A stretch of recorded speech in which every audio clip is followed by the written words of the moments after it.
Hi everyone, I'm Pratyusha Challa, a graduate from IIM Ahmedabad and IIT Gandhinagar. This is the story of my brother, Challa Sandeep Babu.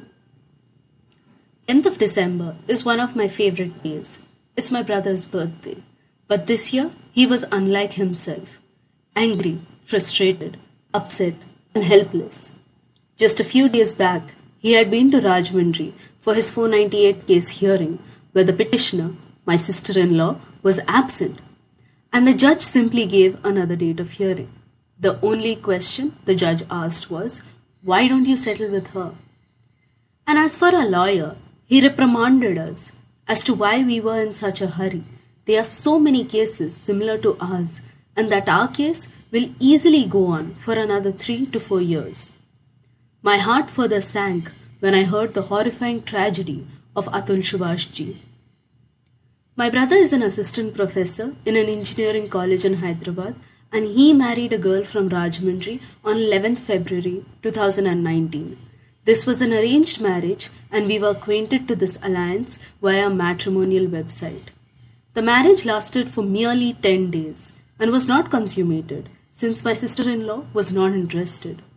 The 10 days she stayed with us, she misbehaved, spoke foul language with my parents, did not let my brother into his own room, and continuously blackmailed us that she would commit suicide.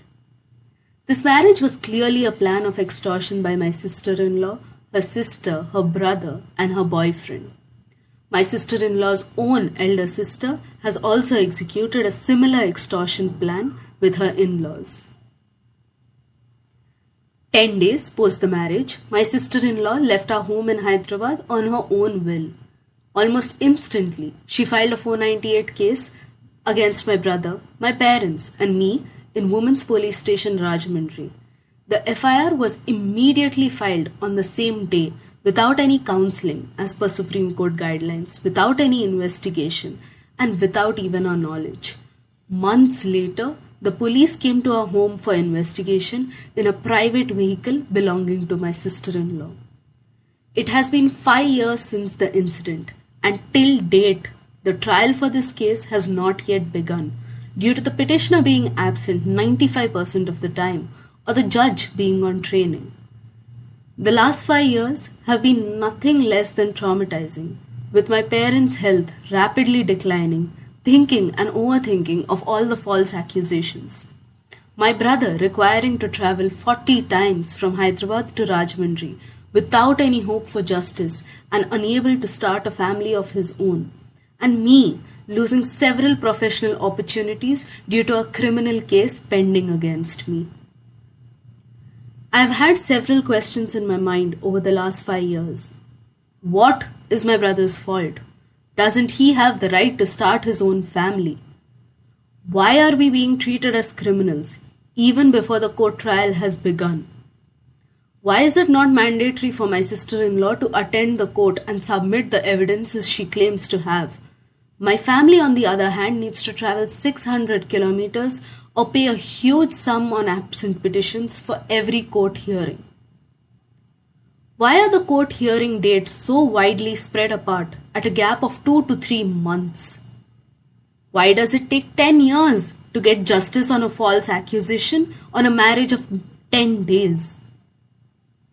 Why should we pay alimony, maintenance, or any kind of money to our opponents to torture us?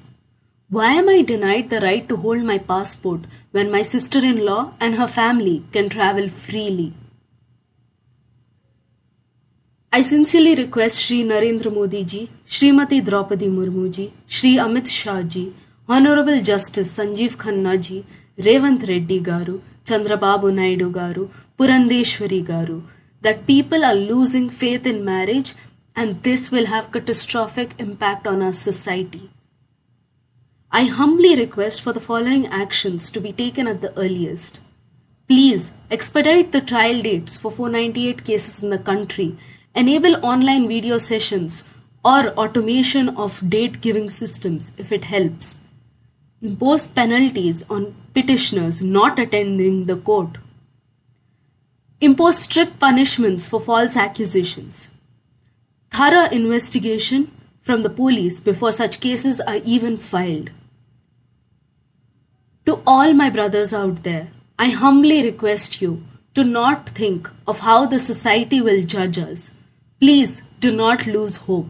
Do not give up and reach out for help anytime you need one.